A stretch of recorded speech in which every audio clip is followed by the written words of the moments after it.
بسم اللہ الرحمن الرحیم الحمد للہ رب العالمین والصلاة والسلام على سیدنا سید الاولین والآخرین وعلى آلہ وصحبہ وامتہ اجمعین اما بعد فاعوذ باللہ من الشیطان الرجیم بسم اللہ الرحمن الرحیم یا ایہا الذین آمنوا ان تنصروا اللہ ینصرکم ویثبت اقدامکم صدق اللہ العلی العظیم وقال النبی صلی اللہ علیہ وسلم لا تزال طائفة من امتی ظاہرین علی امر اللہ حتی تقوم الساعہ او کما قال علیہ الصلاة والسلام۔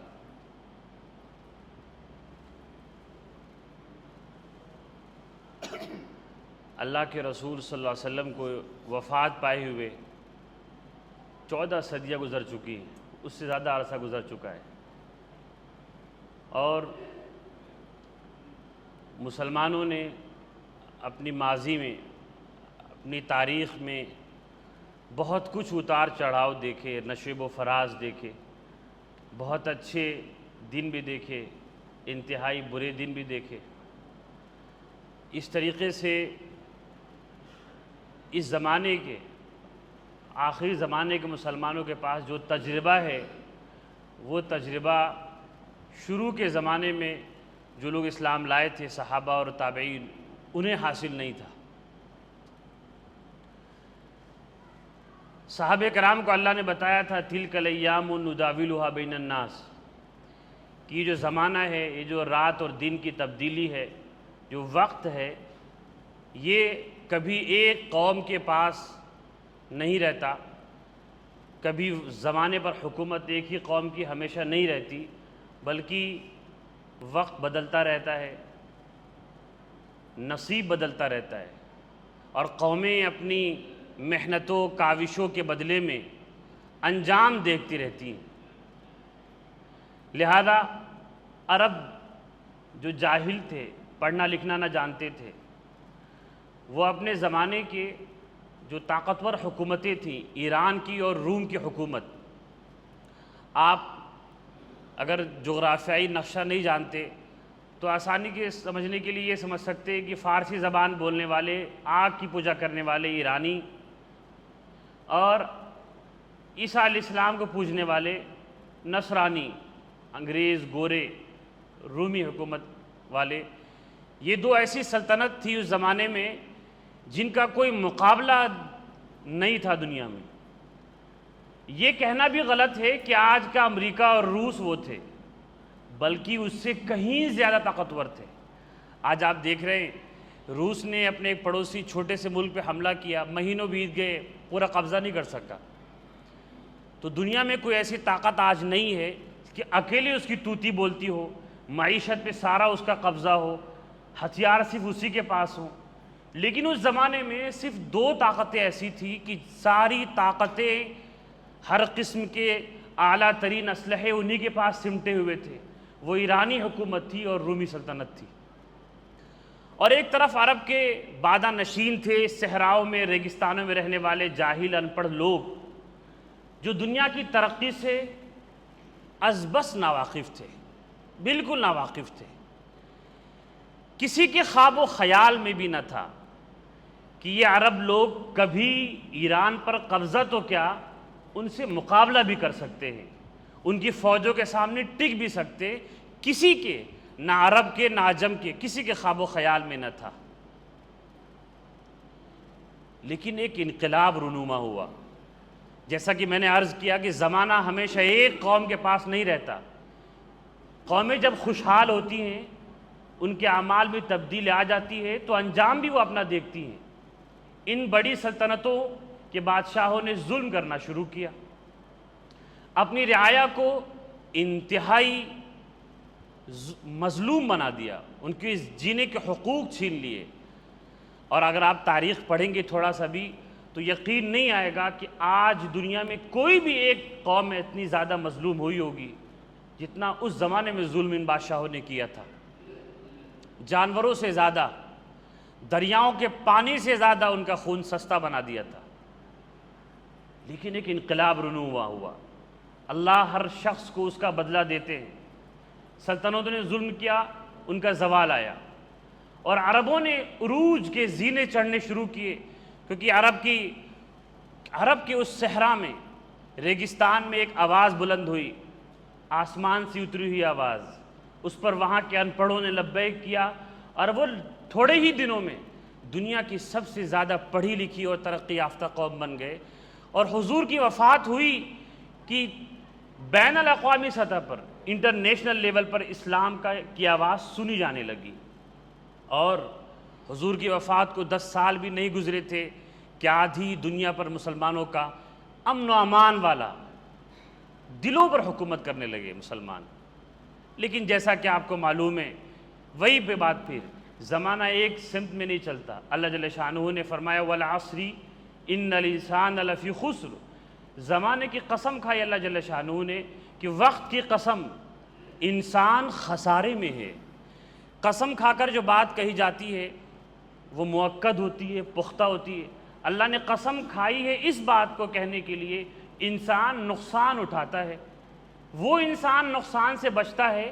وقت کا جو دھارا بدلتا رہتا ہے، اور وقت کا جب دھارا بدلتا ہے تو کوئی اوپر آتا ہے، کوئی نیچے جاتا ہے، تو نیچے جانے والی قومیں وہ خسارے اور نقصان کا شکار ہوتی ہیں، اور جو قومیں اوپر آتی ہیں وہ فائدہ پاتی ہیں، وہ عروج پاتی ہیں، وہ حکومتیں پاتی ہیں۔ اللہ نے فرمایا کون سی قوم ہے جو ہمیشہ اوپر رہے گی؟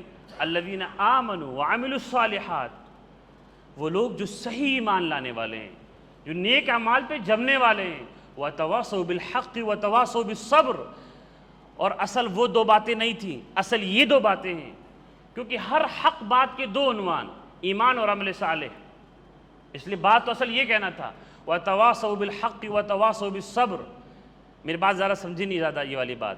جسے کوئی مجھ سے پوچھے کہ نکاح کس سے کر سکتے ہیں، کوئی مجھ سے پوچھے، مسئلہ پوچھے کہ نکاح کس سے کر سکتے ہیں، یا کوئی پوچھے کہ نماز کس پر فرض ہے، تو عام طور پہ جواب کیا دیں گے کہ جو بالغ ہو جائے، یہی تو دیں گے، لڑکا ہے لڑکی جو بالغ ہو جائے اس پہ نماز فرض ہے۔ لیکن اگر پوری بات کہی جائے تو ایسے کہیں گے وہ مسلمان جو بالغ ہو جائے، تو مسلمان تو عنوان ہے، وہ تو پتہ ہی ہے، بولنے کی ضرورت نہیں ہے۔ ایسے ہی ایمان اور عمل صالح بولنے کی ضرورت نہیں ہے، لیکن ہر چیز کا عنوان، ہر اچھے عمل کا نام ایمان اور عمل صالح، اس لیے اللہ نے نام لیا اس کا۔ ورنہ اصل بات تو یہ کہنی ہے تواصوا بالحق وتواصوا بالصبر۔ وہ لوگ دنیا کے اور وقت کی تبدیلی کے نقصان سے بچے رہیں گے جو آپس میں ایک دوسرے سے مل کر حق کی تلقین کرتے رہیں گے، وتواصوا بالصبر، اور ایک دوسرے سے مل کر اتحاد کے ساتھ قوم بن کر کے ایک دوسرے کو جمنے کی، حالات کی تبدیلی کے باوجود جمنے کی تاکید کرتے رہیں گے۔ وہ لوگ وقت کی تبدیلی کا شکار نہیں ہوں گے۔ لیکن ظاہر ہے کہ مسلمان اس پہ جم نہ سکے، اور صحابہ کرام کے زمانے میں ہی فتنے شروع ہو گئے، اور طرح طرح سے فتنے شروع ہوئے، لہٰذا عروج و زوال مسلمانوں نے بہت دیکھے۔ آج مختصر طور پہ یہ بات کر دوں، آج جو حالات ہم ملک میں دیکھ رہے ہیں، اور آج کر کے نہ جانے کتنے سالوں سے یہ بات کر رہے ہیں ہم، زوال نہ جانے کتنی نسلیں ہماری دیکھ رہی ہیں، ہر آنے والا سال ہم نیچے زینے کی طرف اتر رہے ہیں۔ ہمارے کان سن سن کے اس میں ڈانٹ پڑ گئی ہے، کانوں میں ڈانٹ پڑ جاتی ہے نا کہ مسلمان زوال پذیر ہے۔ آج یہ دن بھی آ گیا کہ مدرسوں کے سروے ہونے لگے، جائزے ہونے لگے، خواہ وہ پرامن سروے ہوں، خواہ اس سے کوئی خطرہ نہ ہو، مان لیجئے خواہ اس سے کوئی نقصان نہ ہو رہا ہو، حکومت کا خواہ کوئی برا ارادہ نہ ہو، لیکن اندیشے بہت ہیں۔ اس حد تک تو نقصان سامنے آ گیا کہ سرکاری افسران ہمارے دینی اڈوں پر جا کر اب اپنی تفصیلات نوٹ کرنے لگے، اور آنے والے دن میں پھر مسجد میں بھی پہنچیں گے اور وہ کچھ کھنگالیں گے جس کا ہمیں 10 سال پہلے نہیں بلکہ 5 سال پہلے نہیں کہ 2 سال پہلے بھی ہمیں تصور نہیں تھا۔ زمانہ ایسے ہی تیز بدلتا ہے، اور میں نے پچھلے ہفتے بات کہی تھی، اور ہر بار یہ بات کہنے کی ہے، جیسے مفتی صاحب نے بھی کہا تھا کہ دین ہمارے دروازے پر روزانہ دستک نہیں دیتا رہے گا، اللہ جل شانہ ایک حال پہ نہیں رہیں گے، کل یوم ہوا فی شان، ہم اگر ایک حال میں ٹکے رہیں گے، بدلیں گے نہیں، تو اللہ کی طرف سے فیصلے بدلے گا۔ زمانہ ایک حال پہ نہیں رہتا۔ بہت سی قومیں ایسی تھیں جنہوں نے بادشاہت کی تھی، جن کے باپ داداؤں نے حکومت کی تھی، آج ان کا نام لینے والا کوئی نہیں ہے۔ یقین جانیں ایسے بادشاہ تھے اس سرزمین کے جنہوں نے بڑی سلطنت، ان کے خاندانوں نے صدیوں حکومت کی تھی، آج وہ برما کے ملک میں انہیں گھر کی عورتیں مانجنے والی، برتن مانجنے والی بنی ہوئی ہیں۔ ایسا زمانہ چکر کھاتا ہے، عبرت لینے کی ضرورت ہے۔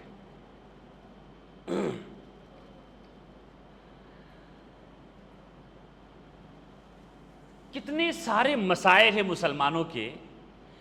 ایک تو مسئلہ سیاسی ہے جو ہر عام آدمی سمجھتا ہے، اس سے بڑھ کر بے شمار مسائل ہیں جو آگے ہمیں دکھ رہے ہیں، جو آنے والے ہیں۔ اگر دشمن چالاک ہے، اگر اسلام دشمن طاقتیں منصوبہ بندی کے ساتھ کام کر رہی ہیں، کسی چھوٹے سیاسی مفاد کے لیے کام نہیں کر رہی ہیں، تو مسلم قوم کے لیے بڑے شدید مسائل بالکل دروازے پہ کھڑے نظر آ رہے ہیں۔ اور یہ مسائل تو اللہ کی طرف سے آتے ہیں، اور یہ مسائل آئیں گے ہی، انہی کو سر کرنے والے لوگ کامیاب ہیں، انہی کو گزر کر آگے بڑھ جانے والے لوگ کامیاب ہیں۔ صحابہ کرام کے زمانے میں جو حضور کا انتقال ہو چکا تھا، ابھی انتقال ہوا ہے، تازہ واقعہ ہے، اور حضور کے نعش مبارک کو دفن بھی نہیں کیا گیا ہے۔ ایک بڑی تعداد مسلمانوں کی مرتد ہو گئی، اسلام سے پھر گئی، اور ایک اور مسئلہ سامنے آ گیا، اس کو یہاں نہیں بتانا ہے۔ اتنا بڑا، یہ تو اللہ کی طرف سے مسائل آتے ہیں، یہ تو ہوگا ہی، یہی تو بندگی کا سوال ہے، یہی تو مذہب پر جینے کا سوال ہے، ورنہ آزمائش نہ ہو تو پھر دنیا ہی کیوں ہے۔ ارتداد آ گیا، ایک شخص نے نبی بننے کا دعویٰ کر دیا، مسیلمہ کذاب نے، اس کا دیکھا دیکھی ایک عورت نے نبی بننے کا دعویٰ کر دیا۔ کسی نے دیکھا نہیں تھا انسانی تاریخ میں کہ کبھی کوئی عورت نبی بنی ہو، لیکن سجا نام کی ایک عورت نبیہ بننے کا دعویٰ کرتی ہے، اور اس کے ساتھ 40,000 لوگ شریک ہو جاتے ہیں۔ آپ نے دیکھا کیسے فرقے پیدا ہوتے ہیں، عوام کے ریوڑ کہیں بھی بہہ جاتی ہے۔ اگر آپ تعداد دیکھ کر حق کو پہچاننے کی کوشش کریں گے تو ہمیشہ باطل پہ کھڑے نظر آئیں گے، کیونکہ ہمیشہ اکثریت لوگوں کی گمراہ ہوتی ہے۔ وَمَا أَكْثَرُ النَّاسِ وَلَوْ حَرَصْتَ بِمُؤْمِنِينَ، اللہ کا فرمان ہے کہ انسانوں کی اکثریت ہمیشہ ایمان سے دور ہوگی، الا کہ خاص خاص مواقع پہ، جیسے عیسیٰ اسلام کے نزول کے وقت میں۔ صحابہ کرام زندہ ہیں، اور یونانیوں نے ایک مسئلہ چھیڑ دیا کہ اللہ کہاں پر ہے۔ صحابہ نے اس طرح کے سوالات کا سامنا نہیں کیا تھا، فلسفے شروع ہو گئے۔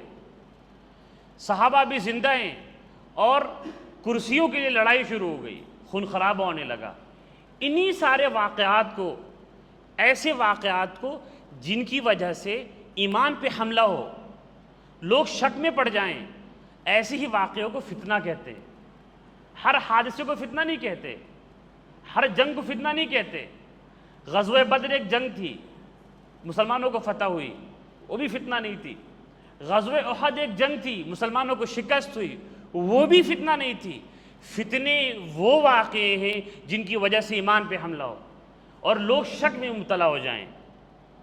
انہی میں سے ایک بہت بڑا شک یہ ہے جو میں بتانے جا رہا ہوں، جو پرانا شک ہے، آج کل بہت چلایا جائے گا اور چلایا جا رہا ہے، پرانا ہے۔ میں نے کہا کہ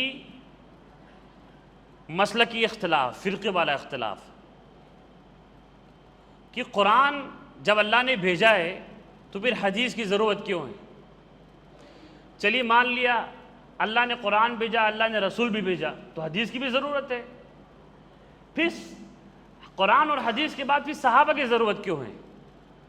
بہت سے مسائل تو قرآن و حدیث میں صاف صاف نہیں ملتے، انہیں نہیں ماننا چاہیے۔ اسلام میں جہاد کیوں ہے؟ اسلام تو امن کی تعلیم دینے آیا ہے، اسلام میں خون خرابہ کی تاریخ ہے، حضور اکرم صلی اللہ علیہ وسلم نے 27 جنگوں میں شرکت کی ہے، پھر یہ جنگ کیوں ہے؟ یہ ایسے سوالات ہیں جو اٹھائے جا رہے ہیں اور آنے والے دنوں میں اور اٹھائے جائیں گے، اور آپ کو شاید پتہ نہ ہو، کیونکہ گاؤں کی زندگی تو غار کی زندگی ہوتی ہے، شہروں میں ہزاروں لاکھوں کی تعداد میں مسلمان اپنے دین کو چھوڑ رہے ہیں، اور شاید آپ کو پتہ نہ ہو ایکس مسلم کے نام کی ایک بڑی تنظیم بھی چل رہی ہے، سابق مسلم، یہ جو مسلمان اللہ کی پناہ اسلام کو چھوڑ دیے، وہ خود کام کر کے تنخواہوں پر مسلمانوں کے بیچ میں رہ کر مسلمانوں کی زبان میں شکوک پھیلا رہے ہیں کہ مسلمان ڈاؤٹ میں پڑ جائے اور ایمان سے ہاتھ دھو بیٹھے۔ یہ سارے مسائل ہیں جنہیں فتنہ کہا جاتا ہے، انہی کو سر کرنے والے لوگ کامیاب ہوں گے، اور انہی مسائل کا صحیح سامنا نہیں ہو رہا ہے اور صحیح حق جواب نہیں مل رہا ہے، اسی وجہ سے آج ہماری عبادت خانے میں محفوظ نہیں ہے۔ تو ان دو باتوں کو مجھے جواب دینا ہے آج، ان دو شکوں کو دور کرنا ہے کہ قرآن کافی کیوں نہیں ہے، قرآن اور حدیث کافی کیوں نہیں ہے، دو الگ الگ سوال ہیں۔ اماموں کے وجود کہاں سے ہوا، یہ مسلک کیوں بن گئے، اور دوسرا سوال کہ جہاد کی کیا حقیقت ہے۔ ابھی وہ RSS تنظیم کا جو ذمہ دار ہے، اس کی ایک امام سے ملاقات ہوئی، عمر الیاسی صاحب سے، دلی میں کل ہی، تو اس نے ابھی بڑے فتنے بپا ہونے والے ہیں، کچھ لوگ ایسے ہیں جو غیر مسلموں سے مل رہے ہیں، مسلم اور ہندو میں جو نفرتیں پھیل رہی ہیں، ان نفرتوں کی وجہ سے ملک کو نقصان ہو رہا ہے، یہ سب ہر عقل مند کو پتہ ہے۔ ان نفرتوں کو پاٹنے کے لیے اب صلح اور مصالحت چلے گی، کچھ لوگ مصالحت کریں گے صحیح طریقے سے قوم کے مفاد میں، کچھ مصالحت کریں گے ایمان بیچ کر کے۔ یہی سب فتنے ہیں کہ سمجھ میں نہیں آئے گا کہ حق کدھر ہے، اور یہ اللہ کی طرف سے آزمائش ہے کہ حق سمجھ میں نہیں آئے گا، بڑے فتنہ اسے ہی کہتے ہیں۔ تو اس نے یہ سوال، انہوں نے سوال کیا، ان لوگوں نے بات رکھی، کیونکہ 22 اگست کو بھی ایک 5 لوگوں کے وفد ملاقات کی تھی، اور کل بھی اماموں کی ملاقات ہوئی، تو ادھر سے مسلمانوں کی طرف سے یہ بات رکھی گئی کہ بڑے فساد کیے جا رہے ہیں ہندوؤں کی طرف سے، ہمارے نبی کے اوپر گستاخی کے والے کلمات بولے جا رہے ہیں، تو ادھر سے بھی اس نے سوال کیا کہ جہاد کے کانسیپٹ کو واضح کریں آپ لوگ، آپ کی قوم۔ سوال اٹھنے والا ہے، پھر میڈیا میں چرچا کا ذریعہ بنے گا، جیسے مدرسے والے بنے، تو پھر عوام پھر وہ بکھرے گی، عام مسلمان پھر اعتداد کے شکار ہوں گے، انہیں یہ لگے گا، لگتا ہے کہ کوئی جانکاری بالکل نہیں ہے۔ مسلمان جو عوام ہے، جانکاری نہ ہونے کی وجہ سے، اور ملک میں چونکہ غیروں کی حکومت ہے، ان کو راضی کرنے کے چکر میں یہ دونوں چیزیں مل کر انہیں مرتد بنا دیں گے، اللہ کی پناہ، یا تو پھر اللہ کی مدد کوئی آ جائے۔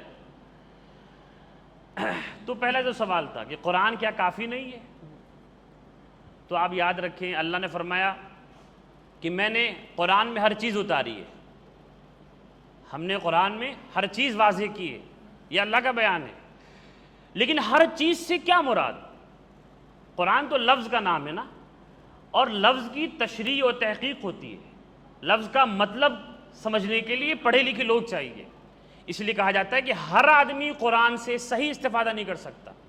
اللہ نے قرآن میں فرمایا کہ ہدن للمتقین، یہ گائیڈ ان لوگوں کے لیے ہے جو تقوی والے لوگ ہیں، اترا سارے لوگوں کے لیے، پر جو قانون سارے ملک کے لیے ہے، کیا اس قانون پر ہر آدمی چلتا ہے، یا اس قانون سے ہر شخص کو فائدہ ہے؟ نہیں، مقصود تو ہر انسان کا نفع ہے، پر نفع ہر انسان اٹھا نہیں پائے گا، یہ سچائی ہے قرآن سے۔ یضل بہ کثیرا ویہدی بہ کثیرا، اسی قرآن سے اللہ لوگوں کو ہدایت دے گا، اور اسی کی وجہ سے لوگ گمراہی کے شکار بھی ہوں گے۔ کمی قرآن میں نہیں ہوگی، لوگوں میں ہوگی۔ تو اللہ نے یہ بات کہی، لیکن ہم دیکھتے ہیں کہ قرآن میں نماز کی تفصیل نہیں ہے، نماز کا حکم ہے، رکعت کو بیان بھی نہیں کیا گیا، کتنی رکعتیں ہیں، فرض کتنے ہیں، بنا فرض کے نماز نہیں ہوگی، بنا واجب کے نماز نہیں ہوگی، رکعت اور سجدے کے بغیر نماز نہیں ہوگی، اللہ نے کہیں نہیں بیان کیا۔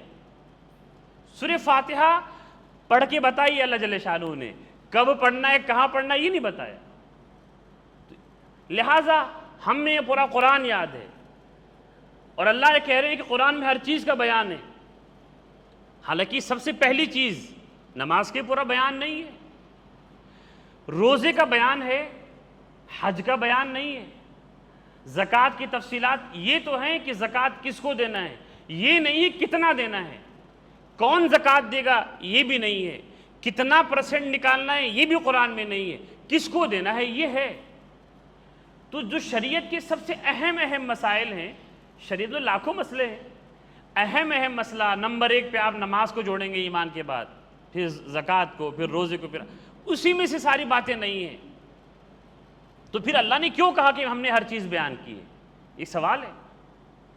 اللہ نے اس لیے بیان کیا کہ ہر چیز کا مطلب ہر چھوٹی چھوٹی چیز نہیں ہوتی، ہر چیز کا مطلب ہر ایک ایک چیز نہیں ہوتی، ہر چیز کا مطلب یہ ہوتا ہے کہ وہ کانسیپٹ دے دیا، وہ پریمبل دے دیا ہے کہ جس کی روشنی میں اب سب چیزیں نظر آئیں گی۔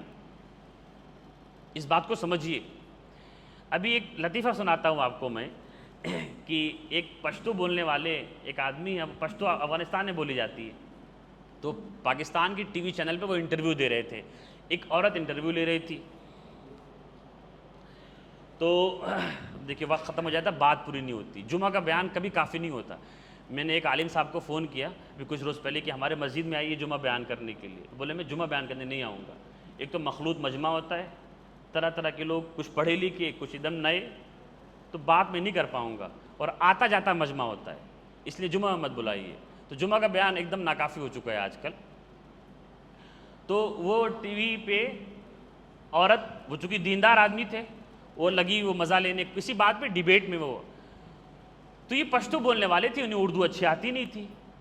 تو ہمارے یہاں اردو زبان میں جب کسی کو ذلیل کیا جاتا ہے، کسی کا مذاق اڑایا جاتا ہے، تو ہم لوگ بولتے ہیں محاورے میں پگڑی اچھالنا، بولتے ہیں نا کہ فلاں آدمی کی پگڑی اچھال دی، یعنی ان کی ذلت کر دی۔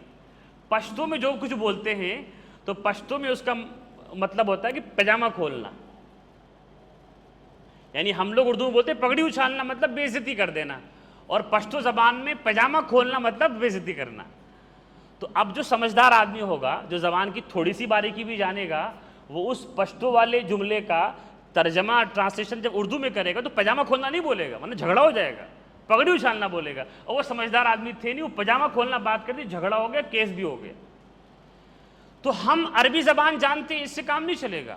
عربی زبان صحابہ کون سی بولتے تھے، اللہ جل شانہ کی کیا مراد ہے، یہ سمجھنے کے لیے لفظ کے ماہرین بتائیں گے۔ تو اب قرآن میں ہر چیز تو ہے نہیں، بات کانسیپٹ پورا ہو گیا، ایک دم کلیئر بات ہے، نماز ہی نہیں ہے۔ تو اب کہاں ملے گی نماز؟ اب اللہ کے رسول نے بتایا، قرآن نے خود کہا ہے وَأَنزَلْنَا إِلَيْكَ الذِّكْرَ لِتُبَيِّنَ لِلنَّاسِ مَا نُزِّلَ إِلَيْهِمْ۔ بات کو غور سے سنیے، یہ ایمان اور کفر کا مسئلہ بننے والا ہے بعد میں۔ ایمان آتا ہے کلمہ پڑھ کر، جاتا ہے بنا کچھ بولے بھی، یاد رکھیں، دل میں شک پیدا ہو گیا ایمان چلا جائے گا۔ تو اللہ نے فرمایا کہ میں نے اے نبی تم پر قرآن کو بھیجا ہے، کیوں بھیجا ہے؟ تاکہ تم اس قرآن کی تشریح کرو۔ تو حضور کا مقصد بعثت، ان کے نبی بنانے کا مقصد ہی تھا کہ وہ قرآن کی آیتوں کا مطلب بتائیں گے۔ لہٰذا قرآن کی جب تشریح کی ضرورت ہے تو قرآن میں ہر چیز واضح نہیں ہے۔ الف لام میم حامیم عین سین قاف کاف یا عین صاد، اس کا مطلب تو کسی کو نہیں پتا، نہ حضور نے بتایا۔ اس کا مطلب قرآن کی بعض آیتیں ایسی ہیں جو ایک دم واضح ہیں، جیسے محمد رسول اللہ، محمد اللہ کے رسول ہے، ایک دم واضح آیت، ہر آدمی کو سمجھ میں آئے گی۔ کچھ آیتیں ایسی ہیں جو کسی کو نہیں پتا، اللہ کے رسول کو نہیں پتا، وہ الف لام میم کاف یا عین صاد جیسے حروف مقطعات ہیں۔ کچھ آیتیں ایسی ہیں جو پڑھے لکھوں کو پتا ہے، نہ پڑھے لکھوں کو نہیں پتا۔ جیسے روزے کے بیان میں ایک آیت آئی، اللہ نے کہا کہ سحری کا وقت ختم اس وقت ہوتا ہے جب کالا دھاگا سفید دھاگے سے الگ ہو جائے۔ تو ایک آدمی بہت پڑھے لکھے نہیں تھے، ایک صحابی، تو دھاگا لے کے بیٹھ گئے، تو وہ پتہ ہے سننے والوں کو۔ اور کچھ آیتیں ایسی ہوتی ہے کہ حضور کو پتہ ہے، پڑھے لکھوں کو بھی پتہ نہیں ہے، اب حضور بتائیں گے تو سمجھ میں آئے گا۔ اب آئیے، حدیث ہو گئی، اب ہم مسائل دیکھتے ہیں بہت سارے کہ ہم قرآن و حدیث پہ اکتفا نہیں کر رہے ہیں۔ امام لوگ کہاں سے پیدا ہو گئے؟ یہ ابو حنیفہ کہاں سے آ گئے؟ ہم شافعی کہاں سے؟ ہم مالک کہاں سے آ گئے؟ ارے بھائی اللہ رسول کافی تھے، یہ سوال پیدا ہوگا، ہے نا، پیدا ہوتا ہے۔ تو یاد رکھیں، حضور نے ایک صحابی حضرت معاذ بن جبل رضی اللہ عنہ کو اپنی وفات سے کچھ دن پہلے کی بات ہے یمن بھیجنا، تبلیغ کے لیے بھیجا، جب انٹرنیشنل دعوت شروع ہو چکی تھی۔ حضور نے کہا کہ بتاؤ تم جا رہے ہو، ملک کے ذمہ دار ہو، کیسے فیصلہ کرو گے؟ مسائل آئیں گے، جواب کیسے دو گے؟ فرمایا اللہ کی کتاب سے دوں گا۔ بولا کتاب میں نہیں ملا، اللہ کی کتاب میں تو مطلب قرآن میں ہر چیز نہیں ہے، خود سمجھ میں آ گیا۔ فرمایا آپ کی سنت اور حدیث دے کے دوں گا۔ فرمایا حدیث میں نہ ملا تو؟ کیونکہ ہر چیز حدیث میں ہے ایسا بھی نہیں ہے، اور اگر ہر چیز حدیث میں ہے بھی تو ہر آدمی کو حدیث قرآن کی طرح یاد بھی تو نہیں۔ کوئی ایک کتاب حدیث کی نہیں ہے جو قرآن کی طرح بالکل ہو کہ اس میں ایک حرف کا فرق نہیں ہے۔ مختلف کتابوں سے مل کے حدیث کا مجموعہ بنتا ہے، اور ہر آدمی کو کہاں ساری حدیثیں یاد رہیں گے؟ قرآن تو یاد ہو سکتا ہے۔ فرمایا پھر میں قرآن و حدیث میں غور کر کے مسئلے نکالوں گا۔